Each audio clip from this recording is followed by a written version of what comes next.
Hey guys, welcome to Bold Action Circle. I am pre-recording this today so I can attend a celebration of life. One of my friends passed away due to cancer. So we are having a celebration of life on Sunday, and I would miss the time that I would be doing a Facebook Live. So I thought I'd send you guys a recording ahead of time. So the question that came up with one of my clients, which I thought was very, it's something I get all the time, is I'm trying to find my purpose, I'm trying to find my calling, I don't know the difference. So what exactly is the difference? And there's lots and lots of different ways people come at it. I'll give you my take on it and see if that resonates with you, take partial of it. And of course, I would love to hear how you see purpose and calling and intention in life. And, it's great for our community to have a discussion and to learn from one another. So that's why I have this Facebook group. So the question was, what is the difference between purpose and calling? So I made some notes and I thought I would share that with you. I feel that we were all created for a purpose. It's the same purpose of living our lives as fully as possible, as alive as possible, and to have the highest expression of ourselves, whatever that looks like, right? We all have different personalities and gifts and talents and how we live our lives, and that's the beautiful part of it. So no one has the same calling, but I feel like everybody has the same purpose, which kind of puts people usually at a little bit of like, oh, so you mean I don't have to figure out my purpose? I'm like, no, the idea is to live your life at the fullest. And you could be doing a variety of different paid and unpaid vocations and play different roles in people's lives as a mother, a CEO, a nanny, a writer, an artist, a teacher. It doesn't matter. You are serving your purpose of living your highest calling. Okay, and it could be involuntary, it could be paid, it doesn't matter. It could be in various times of your life. You are living your life in a different calling. So I believe that there are many callings, and as I'll explain, I've written down some notes. What does that look like? Our life is really it's a continuum through which we are to express our highest self, right? So if purpose is a destination, let's say, or a purpose is sort of this ongoing thread, right? Let the calling be kind of the road on which we are, sort of gravitationally pulled in. And so let me kind of talk more about that. So the calling, as I felt it, and I know many of people that I've spoken with, or the books and autobiographies that I've read, and as I told you in my previous post, I read about 20 to 25 books a year on various topics, from spirituality to business wisdom to entrepreneurs that are living their lives by creating whatever they wanted to create. If it was a business, a nonprofit, opened up a school, etc., okay? They've all had this similar thread that I noticed, which was this sort of serendipitous moments that kind of came, and then everything started kind of clicking. And there was this dissatisfaction in their current life, and then the voice started. That was one. There was a couple of them that I read that they were like, right from the beginning, like when they were a kid, they're like, I know I have to do this, and I'm going to follow this. This is the path for me. Mainly because there were very few kids that had parents that encouraged that and supported that. In many cases, the people who now are adults living their calling, they said, there was a point where I wanted to do this, but a teacher said, no, you don't have what it takes, or you're not the right size, or you're not the right shape for this, whatever you want to do to be a ballet dancer. Oh no, you have to look like this, or no, I want to be a speaker or a writer. And they're like, no, you can't, whatever they said that was not very supportive. And then they put it on the shelf. They put it sort of on the back burner. They forgot about it. They had tremendous, doubt on it, and then they just put it away. But that was there, and then as an adult, through serendipity, it comes back to them, and they now get to serve, and they are just genuinely so passionate and so on point, on purpose, in purpose, and they know that they can't be doing anything else, which to me, a calling is that. So I can share my personal example with you. I know what I was doing previously, I was very happy doing when I stepped into it, but I realized in about like a year, 2 years, that I'm like, this is a stepping stone. This is not what I want to do the rest of my life. And because I had been practicing meditation for a while, I could feel that click happen where something else was emerging. And so allowing myself to be curious about it, to allow it in, to invite it in, and know that, the conflicts that were happening, they were happening for a reason, because the universe is sort of nudging me to go in a different way. And so when I see conflicts like that occur in my clients' lives, I tend to smile a little and I'm like, oh, what do you think is emerging here? And if they don't know, they find out very soon.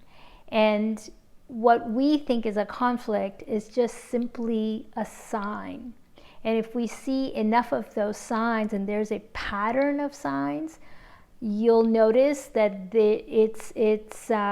it's kind of either connecting you back to a past passion as a childhood, thought, maybe a desire that you had, or something new is trying to emerge because something new wants to kind of come through you, to be expressed through you. And that's how I really kind of talk about passion projects and calling, and this pull, it's like all of these things are happening for a really, really good reason. And if we could just stop and evaluate, and I actually ask my clients to do that every day in evaluation, in terms of meditation, sitting quietly with your thoughts, doing a journal, doing a walking meditation, whatever it is that really appeals to you. As long as you're connecting with yourself every day, you'll catch it much, much sooner, and you won't spend decades doing something that doesn't really pull you, that in which you are feeling depleted instead of expansive. Okay? So one of the videos I had made earlier, I had said, how do you make good decisions? It's because it expands you instead of contracts you. So just pay attention to that, and you'll find yourself moving towards a different path.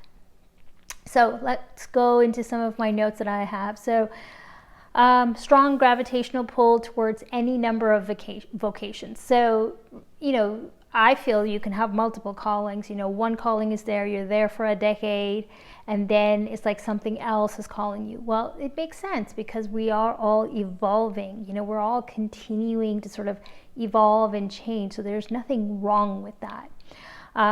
It could be paid or unpaid. It could be a teacher, a writer, an artist, a mother, a nanny. It doesn't matter. We have many unique gifts, unique personalities, unique talents, and we have different levels on which we are here to express that. So enjoying your specific journey and not comparing it to someone else is also very, very important. A deep emotional connection to your work. So that was something I saw in a lot of the books, and of course in my own life, that no matter what, there was this deep connection to what I was doing.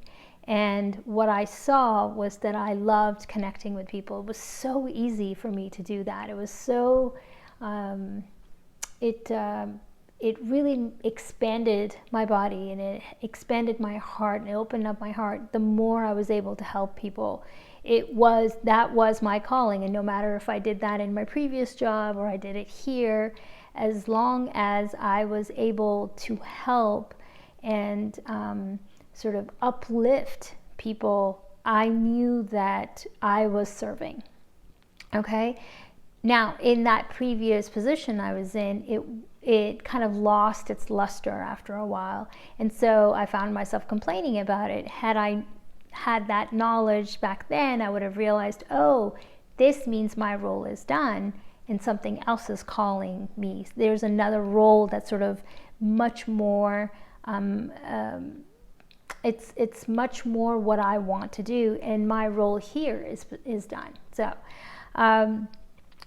the deep connection, emotional connection to your work is probably a very good sign that you are currently in your calling, and you feel truly inspired by what you are doing.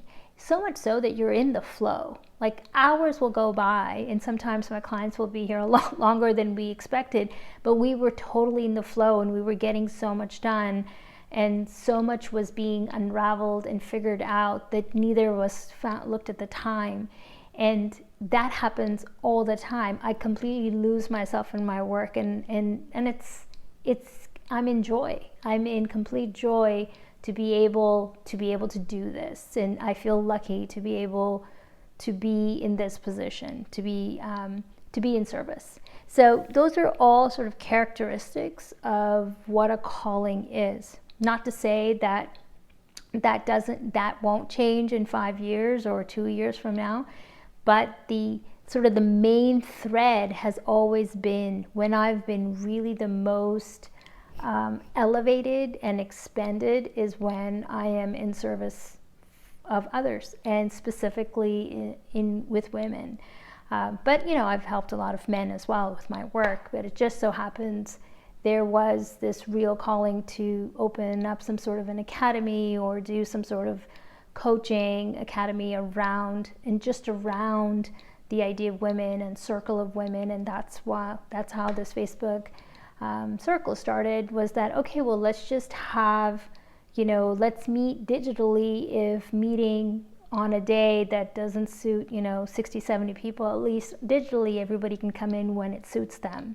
But I'm also always very open to having a in-person type of meeting. I know there's nothing like an in-person event or coaching sessions or a session where a network of women that are meeting in person. It's an entirely different energy. So let me know if you are interested in that. So as I was telling you guys before, serendipitous story. Okay, so there's a lot of people, if you meet other people that are living their calling, that truly have this sort of spring in their step, that they feel joyful about their work, most likely than not, they'll say that it was just this serendipitous story. It was something that pulled them. It was sort of like an invisible guidance counselor standing next to them, kind of guiding them. You're kind of guided by an energy, but you have to be able to surrender to that. And I know there's a lot of women on this group that have had that experience where that your inner voice is speaking to you that this doesn't serve you anymore, and there's a new chapter that's beginning. And I hope that they will actually share their stories with you about this, because I know they, we all have had that conversation. It's like, yeah, that totally was the time, and then I realized it, but then I ignored it, and then 5 years later it's back again. So your calling never really leaves you. Your purpose of your highest expression of yourself never leaves you, and the inner being or the soul or the intuition, whatever you want to call it, is always kindly and lovingly guiding you to that. And that's why I encourage meditation and quiet time, because you will be guided. You will be paying a lot more attention than letting the everyday busyness be the reason or the excuse of why you are not living a fulfilling life. So let's see.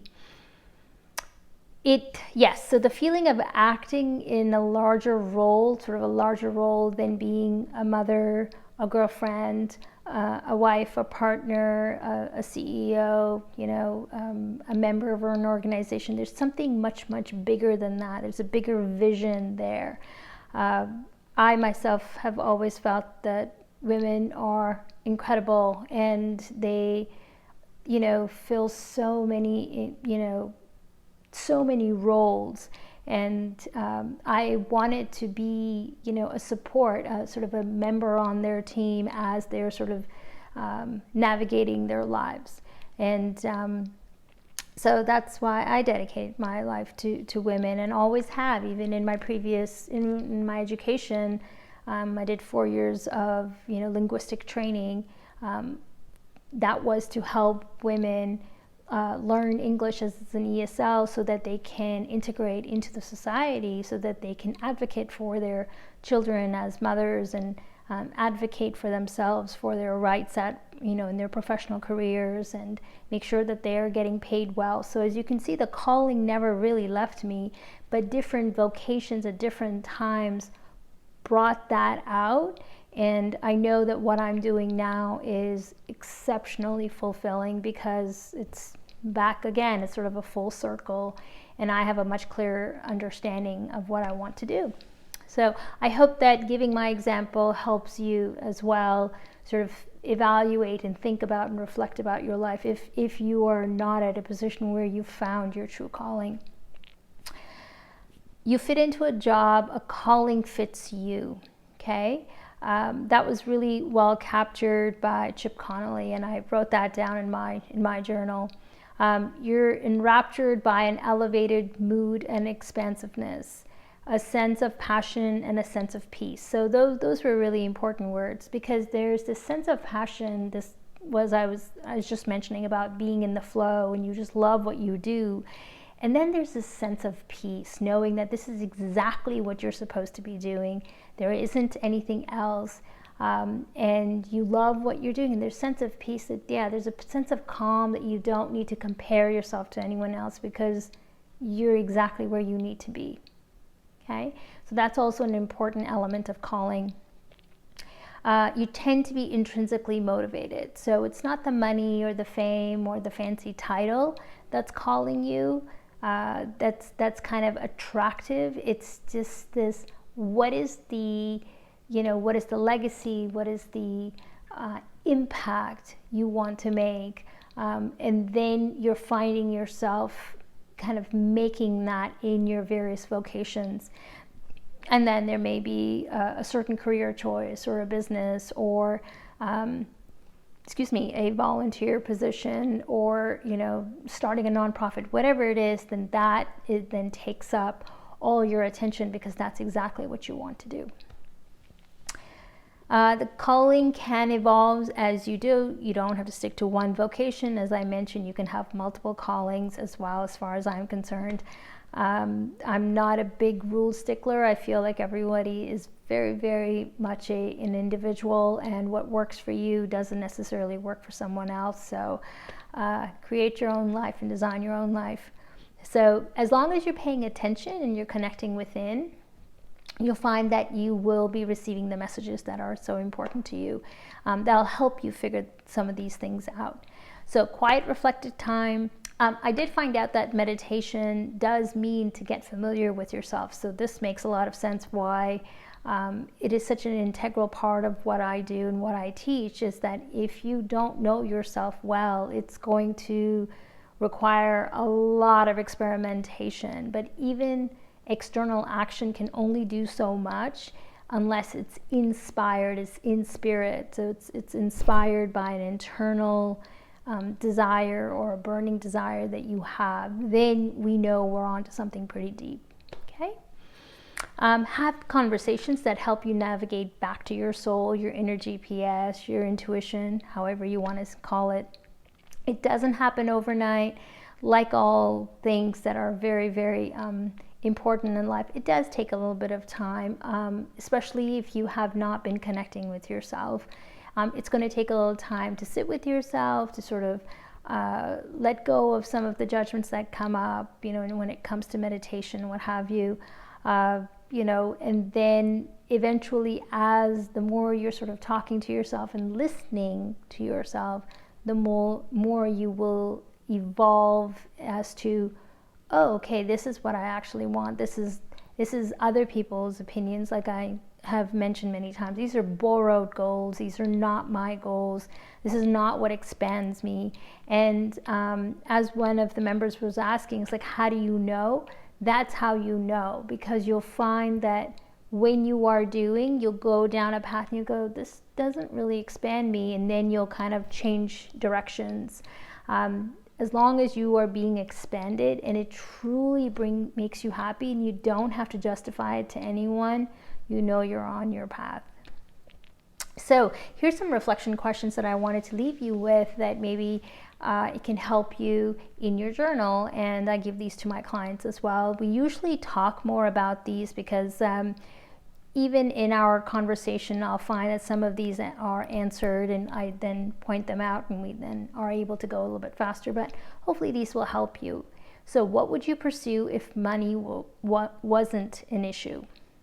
Okay, how many have-tos and want-tos do you have? So like, take a piece of paper, divide it in half, put have-tos here and want-tos here. If you have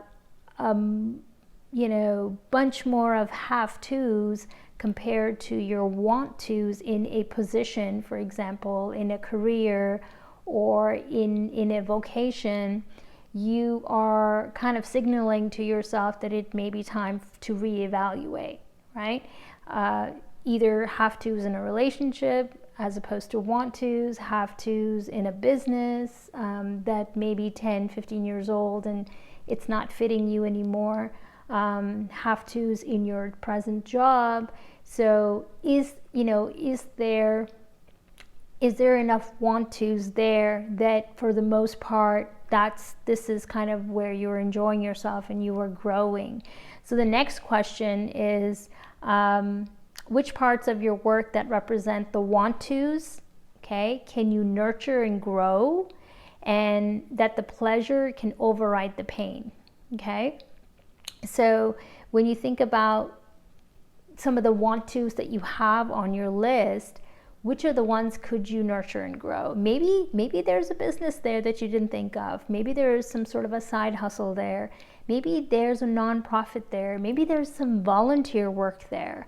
You're pretty happy with your job, but there's something else that you really want to do, and maybe you could do on Saturdays, and you could devote Saturdays to, and you could find an organization, and that's your want to that will really drive you. And who knows what happens when you start doing it. A lot of people have turned their volunteer work into their passion work, and next thing you know, they've opened a nonprofit, or they've opened something, where they receive some funding, and then that became their full time. You never know. Does your work energize you or deplete you? Okay. Calling doesn't come out of obligation. So the calling doesn't, an obligation is not a calling. Okay. It comes from the want-tos. It comes with the desires. Does your work that you are doing, whatever it is, does it energize you or deplete you? Same thing I was saying earlier. Does it expand you or does it contract you? Okay.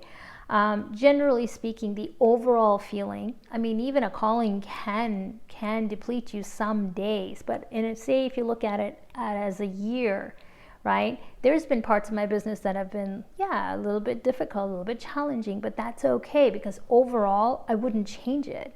Overall, I have learned to expand myself in various ways that I wouldn't have if I had not gone down this path. So generally speaking, an overall feeling is that a calling energizes you, right? You are in your flow, you're in your element, you're having an amazing time doing it, and you're so much in the flow that you don't mind putting in, hours and hours on it sometimes. Even though I'm hoping that you are all reaching for balance in your lives, a job can make that same number of hours you put into your calling, that you put into your job, it can actually deplete you and actually burn you out, because you're not in your element, you're not in flow. Whereas in passion, you could work so many hours onto something and you're in complete flow, but it doesn't deplete you, right? Because it's just this natural element that you're just on fire. You really enjoy it. So you get the idea. Last question would be, what am I becoming as a result of my work? Okay? What am I becoming as a result of my work? Do I like who I am becoming as a person, as a whole? Okay, spiritually, mentally, emotionally. If I'm not finding it challenging, if I'm not expanding, if I'm not evolving as a human being, am I going in the direction that I want to? Okay, what is trying to emerge here that truly pulls at me? So that's what I'm talking about, the gravitational pull. So you'll find that even simplest of the simplest questions can, if you just reflect on it a few days, you will be very surprised what a deep dive you can do and some self-evaluation you can do. Of course, feel free to contact a professional to talk to them, be it a therapist or a coach, or maybe there's a mentor that you may have that can help you through this. But know that there are differences, and there is this, the way I see purpose, it's more of a general. Calling is more of specific. Some people see calling as more of a spiritual, religious thing. I see it as just there's this pull. I'm being pulled to do something else. And, there's a cost we pay for it when we don't follow our callings. Lot of burnout happens, a lot of stuckness. I feel stuck. And yet when I talk to the people, they actually know of some instances that they heard something, but then they said, I don't know how I'm going to do that. And then they just kind of, ignored that. And we've all done that. I've done that. And then, eventually down the line, here I am back here again. So, just if anything, if this video inspires you to just listen to those quiet whispers and then take a few baby steps towards just being curious about it, not trying to figure out how you're going to do it, but just listen. Okay? And I hope that's helpful to you. Thank you very much, and for all the women that have been recently commenting and really creating a very encouraging and safe community for the other women to also be inspired to share their views or questions or answers to other people's questions. So I really appreciate that. And if there's any comments that you have about your videos, or if you have any insight about your own purpose and calling and when you felt it and you'd like to share that story, I'm sure the women, the members in the Bold Action Circle, will really, really appreciate it. So I encourage you to do that. I hope you all have a wonderful weekend, and I'll see you next Sunday. Thank you. Take care.